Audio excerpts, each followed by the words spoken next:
ಎಲ್ಲರಿಗೂ ನಮಸ್ಕಾರ ಸ್ನೇಹಿತರೆ. ಜೂನ್ 2025ರ ಆರಂಭವು ಭಾರತದ ಕೋಟ್ಯಾಂತರ ಬಡ ಮತ್ತು ನಿರ್ಗತಿಕ ಕುಟುಂಬಗಳಿಗೆ ಹೊಸ ಭರವಸೆಯನ್ನು ತರುತ್ತಿದೆ. ಕೇಂದ್ರ ಸರ್ಕಾರವು ಜೂನ್ 2025ರ ಪಡಿತರ ಚೀಟಿ ಉಚಿತ ವಿತರಣಾ ಯೋಜನೆ ಅಡಿಯಲ್ಲಿ ಪಡಿತರ ಚೀಟಿದಾರರಿಗೆ ಒಂದು ದೊಡ್ಡ ಘೋಷಣೆಯನ್ನು ಮಾಡಿದೆ. ಈ ಯೋಜನೆಯ ಮೂಲಕ ಉಚಿತ ಪಡಿತರ ಮಾತ್ರವಲ್ಲದೆ ಗೋಧಿ, ಅಕ್ಕಿ, ದ್ವಿದಳ ಧಾನ್ಯಗಳು, ಸಕ್ಕರೆ, ಎಣ್ಣೆ, ಉಪ್ಪು, ಮಸಾಲೆಗಳು, ಸೋಪ್, ಚಹಾ ಎಲೆಗಳು ಮತ್ತು ಹಾಲಿನ ಪುಡಿಯಂತಹ 10 ದೈನಂದಿನ ಅಗತ್ಯ ವಸ್ತುಗಳನ್ನು ಸಹ ಉಚಿತವಾಗಿ ನೀಡಲಾಗುತ್ತದೆ. ಅಲ್ಲದೆ ಕೆಲವು ರಾಜ್ಯಗಳಲ್ಲಿ ₹1,000 ಆರ್ಥಿಕ ಸಹಾಯವನ್ನು ಸಹ ನೀಡಲಾಗುತ್ತದೆ.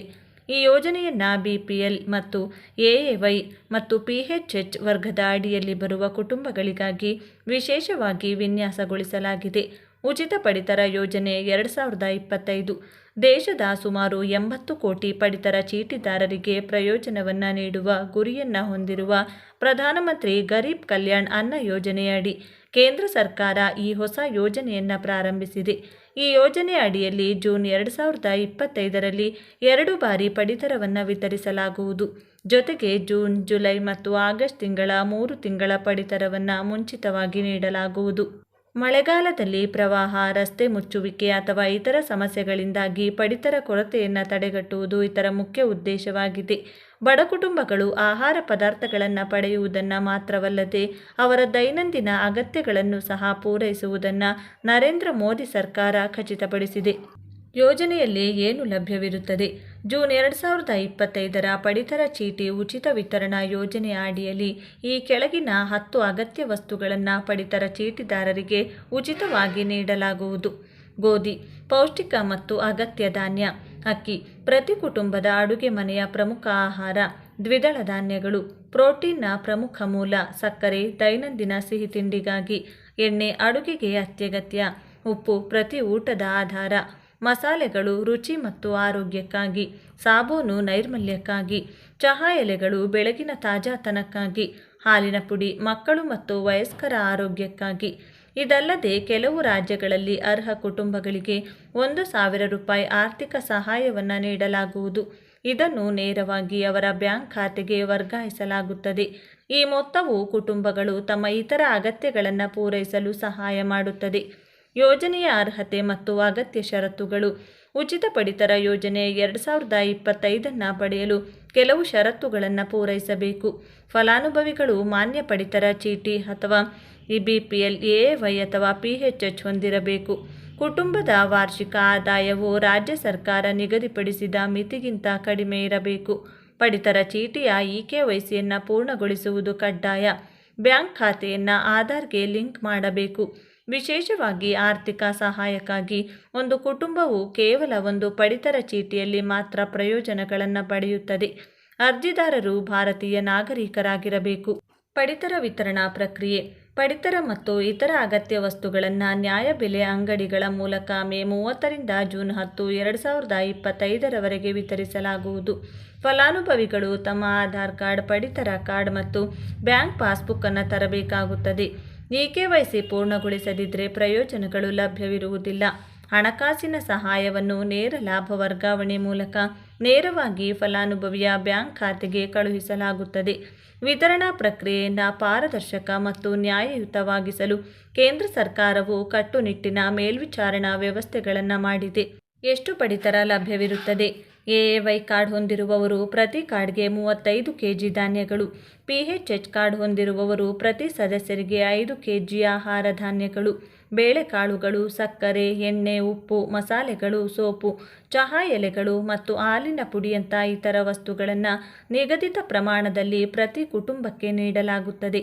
ಅರ್ಹ ಫಲಾನುಭವಿಗಳ ಖಾತೆಗೆ ₹1,000 ಆರ್ಥಿಕ ಸಹಾಯವನ್ನು ಜಮಾ ಮಾಡಲಾಗುತ್ತದೆ. ಯೋಜನೆಯ ಮಹತ್ವ ಮತ್ತು ಪ್ರಯೋಜನಗಳು. ಜೂನ್ 2025ರ ರೇಷನ್ ಕಾರ್ಡ್ ಉಚಿತ ವಿತರಣಾ ಯೋಜನೆ ಬಡ ಕುಟುಂಬಗಳಿಗೆ ವರದಾನವಾಗಲಿದೆ. ಈ ಯೋಜನೆಯು ಆಹಾರ ಭದ್ರತೆಯನ್ನು ಖಚಿತಪಡಿಸುವುದಲ್ಲದೆ ಆರ್ಥಿಕ ನೆರವಿನ ಮೂಲ ಕುಟುಂಬಗಳ ಹೊರೆಯನ್ನು ಕಡಿಮೆ ಮಾಡುತ್ತದೆ. ಮಳೆಗಾಲದಲ್ಲಿ ಪ್ರವಾಹ ಅಥವಾ ರಸ್ತೆ ಮುಚ್ಚುವಿಕೆಯಂತಹ ಸಮಸ್ಯೆಗಳಲ್ಲಿ ಪಡಿತರ ಕೊರತೆ ಇರುವುದಿಲ್ಲ. ನರೇಂದ್ರ ಮೋದಿಯವರ ನೇತೃತ್ವದಲ್ಲಿ ಕೇಂದ್ರ ಸರ್ಕಾರದ ಈ ಉಪಕ್ರಮವು ಬಡವರ ಕಲ್ಯಾಣಕ್ಕಾಗಿ ಒಂದು ದೊಡ್ಡ ಹೆಜ್ಜೆಯಾಗಿದೆ. ಪಾರದರ್ಶಕ ವಿತರಣಾ ಪ್ರಕ್ರಿಯೆಯು ಪ್ರಯೋಜನಗಳು ಪ್ರತಿಯೊಬ್ಬ ನಿರ್ಗತಿಕನನ್ನು ತಲುಪುವುದನ್ನು ಖಚಿತಪಡಿಸುತ್ತದೆ. ಈ ಯೋಜನೆಯನ್ನು ಯಾವ ರಾಜ್ಯಗಳಲ್ಲಿ ಜಾರಿಗೆ ತರಲಾಗುವುದು? ಈ ಯೋಜನೆ ಕೇಂದ್ರ ಸರ್ಕಾರದ್ದಾಗಿದ್ದರೂ ರಾಜ್ಯ ಸರ್ಕಾರಗಳ ಒಪ್ಪಿಗೆಯೊಂದಿಗೆ ಇದನ್ನು ಜಾರಿಗೆ ತರಲಾಗುತ್ತದೆ. ಈ ಯೋಜನೆಯನ್ನು ಉತ್ತರ ಪ್ರದೇಶ, ತೆಲಂಗಾಣ, ಮಧ್ಯಪ್ರದೇಶ, ಬಿಹಾರ, ಒಡಿಶಾ, ರಾಜಸ್ಥಾನ, ಛತ್ತೀಸ್ಗಢ, ಜಾರ್ಖಂಡ್, ಪಶ್ಚಿಮ ಬಂಗಾಳ, ಮಹಾರಾಷ್ಟ್ರ, ಪಂಜಾಬ್, ಹರಿಯಾಣ, ಗುಜರಾತ್, ತಮಿಳುನಾಡು, ಕರ್ನಾಟಕ ಮತ್ತು ಕೇರಳ ಮುಂತಾದ ರಾಜ್ಯಗಳಲ್ಲಿ ಜಾರಿಗೆ ತರಲಾಗುವುದು. ಕೆಲವು ರಾಜ್ಯಗಳಲ್ಲಿ ನೀಡಲಾದ ವಿಷಯಗಳಲ್ಲಿ ಸಣ್ಣ ಬದಲಾವಣೆಗಳಿರಬಹುದು. ಅರ್ಜಿ ಸಲ್ಲಿಸುವುದು ಹೇಗೆ? ನೀವು ಈಗಾಗಲೇ ಪಡಿತರ ಚೀಟಿ ಹೊಂದಿದ್ರೆ ಮತ್ತು KYC ಪೂರ್ಣಗೊಂಡಿದ್ರೆ ಪ್ರತ್ಯೇಕವಾಗಿ ಅರ್ಜಿ ಸಲ್ಲಿಸುವ ಅಗತ್ಯವಿಲ್ಲ.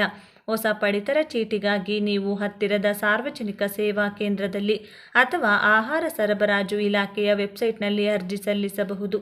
ಅಗತ್ಯವಿರುವ ದಾಖಲೆಗಳಲ್ಲಿ ಆಧಾರ್ ಕಾರ್ಡ್, ಬ್ಯಾಂಕ್ ಪಾಸ್ಬುಕ್, ಆದಾಯ ಪ್ರಮಾಣಪತ್ರ, ನಿವಾಸ ಪ್ರಮಾಣಪತ್ರ ಮತ್ತು ಪಾಸ್ಪೋರ್ಟ್ ಗಾತ್ರದ ಫೋಟೋ ಸೇರಿವೆ. ಅರ್ಜಿಯ ಸ್ಥಿತಿಯನ್ನು ಆನ್ಲೈನ್ ಪೋರ್ಟಲ್ ಅಥವಾ SMS ಮೂಲಕ ಪರಿಶೀಲಿಸಬಹುದು. ಯೋಜನೆಗೆ ಸಂಬಂಧಿಸಿದ ಸಲಹೆಗಳು: ಸವಲತ್ತುಗಳಲ್ಲಿ ಯಾವುದೇ ಅಡಚಣೆ ಉಂಟಾಗದಂತೆ ಸಮಯಕ್ಕೆ ಸರಿಯಾಗಿ KYC ಪೂರ್ಣಗೊಳಿಸಿ. ವಿತರಣೆಯ ಸಮಯದಲ್ಲಿ ಎಲ್ಲ ಅಗತ್ಯ ದಾಖಲೆಗಳನ್ನು ನಿಮ್ಮೊಂದಿಗಿಟ್ಟುಕೊಳ್ಳಿ. ಯಾವುದೇ ವ್ಯತ್ಯಾಸವಿದ್ದಲ್ಲಿ ಸಹಾಯವಾಣಿ ಸಂಖ್ಯೆ ಅಥವಾ ಪೋರ್ಟಲ್ನಲ್ಲಿ ದೂರು ದಾಖಲಿಸಿ. ಮಧ್ಯಮ ವರ್ಗ ಹಾಗೂ ಬಡವರ್ಗದ ಜನರಿಗೆ ಕೈಗೆ ಸಿಗದ ನಕ್ಷತ್ರದ ರೀತಿಯಾಗಿದೆ. ಚಿನ್ನದ ಬೆಲೆ 1 ಲಕ್ಷ ರೂಪಾಯಿ ತಲುಪಿ ನಂತರ ಒಂದಷ್ಟು ಇಳಿಕೆ ಕಂಡಿದ್ದರೂ ಖರೀದಿ ಮಾಡಲು ಬಡವರು ಪರದಾಡುವ ಸ್ಥಿತಿ ಎದುರಾಗಿದೆ. ಮಧ್ಯಮ ವರ್ಗದ ಪ್ರಜೆಗಳು ಕೂಡ ಮದುವೆ ಮಾಡಲು ಚಿನ್ನ ಖರೀದಿಗಾಗಿ ಸಾಕಷ್ಟು ಪರದಾಡ್ತಿದ್ದಾರೆ. ಹೀಗಿದ್ದಾಗಲೇ 50,000 ರೂಪಾಯಿಗೆ ಕುಸಿದು ಬೀಳಲಿದೆ ಚಿನ್ನದ ಬೆಲೆ ಅಂತ ಚಿನ್ನದ ಬೆಲೆಯಲ್ಲಿ ಭಾರೀ ಏರಿಕೆ ಮುಂದುವರೆದಿದೆ. ಅದರಲ್ಲೂ ಅಕ್ಷಯ ತೃತೀಯ ಸಮಯದಲ್ಲಿ ಚಿನ್ನದ ಬೆಲೆ ಇಳಿಕೆಯಾಗಬಹುದು ಅಂತ ಬಡವರು ಮತ್ತು ಮಧ್ಯಮ ವರ್ಗದ ಗ್ರಾಹಕರು ಕಾಯ್ತಾ ಇದ್ರು. ಚಿನ್ನ ಖರೀದಿ ಮಾಡೋಣ ಅಂತ ಕಾಯುತ್ತಿದ್ದ ಜನರಿಗೆ ಚಿನ್ನದ ಬೆಲೆ ಈ ರೀತಿ ಭಾರೀ ಭರ್ಜರಿ ಏರಿಕೆ ಕಾಣುತ್ತಿರುವುದು ಚಿಂತೆ ತರಿಸಿದೆ. ಅದರಲ್ಲೂ ಇನ್ನೇನು ಶ್ರಾವಣ ಬರಲಿದ್ದು ಆ ನಂತರ ಮತ್ತೆ ಮದುವೆ ಸೀಸನ್ ಶುರುವಾಗಲಿದೆ. ಇಂತಹ ಸಮಯದಲ್ಲಿ ಚಿನ್ನದ ಬೆಲೆ ಕಡಿಮೆ ಆಗಲಿ ಅಂತ ಕಾಯ್ತಿದ್ದ ಜನರಿಗೆ ಭರ್ಜರಿ ಸುದ್ದಿ ಸಿಕ್ಕಿದೆ. 50,000 ರೂಪಾಯಿಗೆ ಕುಸಿದು ಬೀಳಲಿದೆ ಚಿನ್ನದ ಬೆಲೆ ಅಂತ. 50,000 ರೂಪಾಯಿಗೆ ಚಿನ್ನದ ಬೆಲೆ ಕಳೆದ ಕೆಲವು ವರ್ಷಗಳಿಂದ ಭಾರೀ ಭರ್ಜರಿ ಏರಿಕೆ ಕಾಣುತ್ತಿದ್ದು, ಇದೇ ರೀತಿ ಚಿನ್ನದ ಬೆಲೆ ಏರಿಕೆ ಕಾಣುತ್ತಿದ್ರೆ ಬಡವರು ಮತ್ತು ಮಧ್ಯಮ ವರ್ಗದ ಜನ ಖರೀದಿ ಮಾಡೋದೇ ಅಸಾಧ್ಯ ಎನ್ನಬಹುದು. ಇದೇ ಕಾರಣ ಆಭರಣ ಪ್ರಿಯ ಮಹಿಳೆಯರು ಹಾಗೂ ಚಿನ್ನ ಖರೀದಿ ಮಾಡಲು ಕಾಯುತ್ತಿದ್ದವರು ಆಘಾತಕ್ಕೆ ಒಳಗಾಗಿದ್ದರು. ಹೀಗಿದ್ದಾಗಲೇ ಚಿನ್ನದ ಬೆಲೆ ಇಳಿಕೆ ಬಗ್ಗೆ ಭರ್ಜರಿ ಸುದ್ದಿ ಸಿಕ್ಕಿದೆ. ಚಿನ್ನ ಮತ್ತು ಬೆಳ್ಳಿ ಬೆಲೆಯಲ್ಲಿ ಭಾರೀ ಏರಿಕೆ ಕಂಡುಬಂದು ಹೀಗೆ ಚಿನ್ನ ಮತ್ತು ಬೆಳ್ಳಿ ಮತ್ತೆ ಏರಿಕೆ ಕಾಣುತ್ತಿರುವ ವಿಚಾರ ಭಾರೀ ಸಂಚಲನವನ್ನು ಸೃಷ್ಟಿ ಮಾಡಿತ್ತು. ಆದರೆ ಈಗ ಮತ್ತೆ ಚಿನ್ನ ಮತ್ತು ಬೆಳ್ಳಿ ಬೆಲೆಯಲ್ಲಿ ಕುಸಿತ ಕಾಣುವ ಸಾಧ್ಯತೆಯ ಬಗ್ಗೆ ಮಹತ್ವದ ಮಾಹಿತಿ ಸಿಕ್ಕಿದೆ. ಅದರಲ್ಲೂ ಇದೀಗ ಸುಮಾರು 1 ಲಕ್ಷ ರೂಪಾಯಿ ಆಸುಪಾಸಿನಲ್ಲಿರುವ ಚಿನ್ನದ ಬೆಲೆಯು 2025ರ ಒಳಗೆ 50,000 ರೂಪಾಯಿಗೆ ಕುಸಿದು ಬೀಳುವ ಸಾಧ್ಯತೆ ಇದೆ ಎಂದು ತಜ್ಞರು ಹೇಳ್ತಿದ್ದಾರೆ. ಈ ಸಮಯದಲ್ಲೇ ಭಾರತ ಮತ್ತು ಪಾಕಿಸ್ತಾನ ಯುದ್ಧ ಕೂಡ ನಿಂತು ಹೋಗಿತ್ತು. ಇದರ ಪರಿಣಾಮ ಕೂಡ ಚಿನ್ನದ ಬೆಲೆ ಭಾರೀ ಕುಸಿತ ಕಾಣುವ ನಿರೀಕ್ಷೆ ಇದೆ. ಈ ಮೂಲಕ ಚಿನ್ನದ ಬೆಲೆಯು ಮತ್ತೆ ಭಾರೀ ಇಳಿಕೆ ಕಾಣುವ ನಿರೀಕ್ಷೆ ಮೂಡಿದೆ. ಯುದ್ಧದ ಭೀತಿಯಲ್ಲಿ ಚಿನ್ನ ಏರಿಕೆಯಾಗಿತ್ತು. ಪಾಕಿಸ್ತಾನದ ವಿರುದ್ಧ ಭಾರತ ನೇರವಾಗಿ ದಾಳಿ ಮಾಡಿ ಉಗ್ರರ ಹೆಡೆಮುರಿ ಕಟ್ಟಲು ಮುಂದಾಗಿತ್ತು.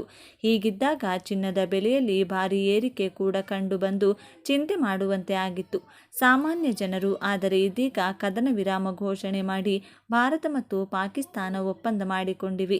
ಪರಿಣಾಮ ಚಿನ್ನದ ಬೆಲೆಯಲ್ಲಿ ಭರ್ಜರಿ ಇಳಿಕೆ. ಅಂದರೆ ಚಿನ್ನ ಪ್ರತಿ 10 ಗ್ರಾಂಗೆ 50,000 ರೂಪಾಯಿಗೆ ಕುಸಿತ ಕಾಣುವ ನಿರೀಕ್ಷೆಯೂ ಮೂಡಿದೆ. ಈ ಮೂಲಕ ಚಿನ್ನದ ಬೆಲೆ 50,000 ರೂಪಾಯಿಗೆ ಕುಸಿತ ಕಂಡ್ರೆ ಬಡವರು ಮತ್ತು ಮಧ್ಯಮ ವರ್ಗದ ಜನರಿಗೆ ಭಾರೀ ಪ್ರಮಾಣದಲ್ಲಿ ಅನುಕೂಲವಾಗಲಿದೆ.